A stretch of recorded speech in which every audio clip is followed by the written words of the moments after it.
Corona পরিস্থিতির খবর জানাতে সিলেট ওসমানী বিমানবন্দর থেকে আমাদের সাথে যুক্ত হচ্ছেন সহকর্মী হুসাইন সুজাত।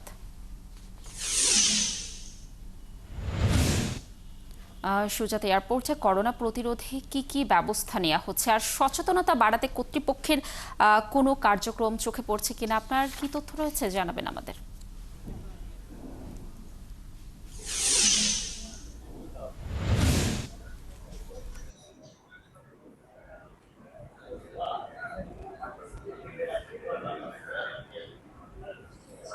দেখুন লাবণী, আবার নতুন করে কিন্তু করোনা সংক্রমণ শুরু হয়েছে এবং প্রতিদিন কিন্তু সিলেট ওসমানী আন্তর্জাতিক বিমানবন্দর দিয়ে বেশ কয়েকটি ফ্লাইট যাওয়া আসা করে আন্তর্জাতিকভাবে। এবং যে সকল যাত্রীরা কিন্তু বিদেশ থেকে সিলেট ওসমানী বিমানবন্দরে যখনই আসেন তখন তাদের তাপমাত্রা চেক করা হচ্ছে, পাশাপাশি তাদেরকে মাস্ক পরিহিত করার কথা বলা হচ্ছে এবং সিভিল এভিয়েশনের পক্ষ থেকে তাদেরকে মাস্ক দেওয়া হচ্ছে, মাস্ক পরার কথা বলা হচ্ছে যাতে সচেতন সবাই থাকে। এবং আমরা যেটা দেখেছি যে এই যে ওসমানী এয়ারপোর্টের যারা অথরিটি রয়েছে তারা তাদেরকে একটি ডিজিটাল থার্মোমিটার সেখানে নিয়ে আসা হয়েছে এবং স্ক্যানার দিয়ে তাদের তাপমাত্রা পরীক্ষা করা হচ্ছে। যাদের শরীরে জ্বর 100 ডিগ্রির বেশি টেম্পারেচার রয়েছে তাদেরকে আইসোলেশন সেন্টারে নিয়ে যাওয়া হচ্ছে।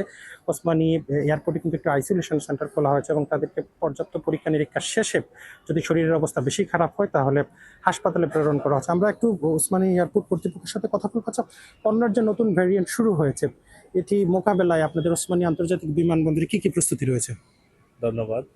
ওসমানী আন্তর্জাতিক বিমানবন্দরে যত সকল সম্মানিত যাত্রীবৃন্দ যারা আসেন এবং চান এবং সংশ্লিষ্ট সকল যারা কর্মীরা আছেন, কর্মকর্তা কর্মচারীবৃন্দ, সকলের স্বার্থে হচ্ছে বর্তমান যে করোনার যে ভেরিয়েন্ট একটা প্রাদুর্ভাব দেখা দিচ্ছে সে প্রেক্ষিতে এবং কিছুদিন যাবৎ কন্টিনিউয়াসলি আমাদের বিমানবন্দরে আমরা আয়োজন করেছি যে থার্মাল স্ক্যানার আছে এবং এই টেম্পারেচার টেস্ট করানোর জন্য যা যা কার্যক্রম সবকিছু আয়োজন করেছে এবং আইসোলেশন রুমও আছে। এখানে পরীক্ষা নিরীক্ষা করা হয়, করানোর পর যদি মনে করে যে কোনো একটা পেশেন্ট যদি থাকে তাহলে তাকে যদি হাসপাতালের ব্যবস্থার জন্য বলা হয় তখন আমরা আমাদের অ্যাম্বুলেন্সের সরবরাহ করি এবং এটা প্রয়োজনীয় ব্যবস্থা গ্রহণ করি। ধন্যবাদ। আপনি শুনছিলেন যে আমরা এয়ারপোর্ট কর্তৃপক্ষের সাথে কথা বলছিলাম, তারা বলছেন যে যে সকল যাত্রীদেরকে সন্দেহ হচ্ছে যাদের শরীরে তাপমাত্রা রয়েছে তাদের পরীক্ষা নিরীক্ষা করা হচ্ছে এবং অসুস্থ হলে হাসপাতালে প্রেরণ করা হচ্ছে। লাবণী। সুজাত, ধন্যবাদ আমাদের সাথে যুক্ত থাকার জন্য।